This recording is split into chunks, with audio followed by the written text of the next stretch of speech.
బిర్యానీకి అంత పైసలు పెడతావు, సినిమాలకు అంత పైసలు పెడతావు, బట్టలు కొనుక్కోనికి అంత పైసలు తీసుకోవాలి. ఒక 10,000 12,000 పెడితే మనకు 5 లక్షల నుంచి 10 లక్షల ఇన్సూరెన్స్ వస్తుంది. తీసుకుంటే మంచిదే కదా. ఇప్పుడు ఇది చెప్తే కింద కామెంట్ ఏం చేస్తారు తెలుసా మేడం, అంటే నేను ఇక్కడ మాట్లాడినప్పుడు కూడా అందరు ఏమంటారంటే అందరు పైసలు ఉన్న వాళ్ళు ఉంటారా అని అంటాడు. ఎవరైతే ఉంటారో మిగతా వాళ్ళని వదిలేని, నీ దగ్గర డబ్బులు ఉంటే పెట్టుకోవచ్చు కదా రాబాయ్. అందరి దగ్గర పైసలు లేవంటే నీకెందుకు, నీ దగ్గర డబ్బులు ఉన్నాయి, నువ్వు ఇన్సూరెన్స్ తీసుకో. ఎందుకు అంటే నువ్వు ఇన్సూరెన్స్ తీసుకుంటే ఎవరి మీద ఆధారపడాల్సిన అవసరం ఉండదు, రైట్?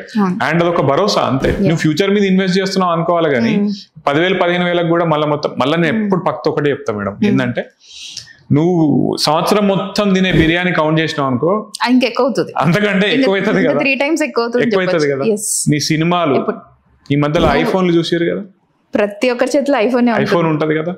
ఆ ఐఫోన్ మొత్తంతో నాకు తెలిసి ఒక 5 years 5 years అది వెళ్ళిపోతుంది మంచిగా ప్రశాంతంగా.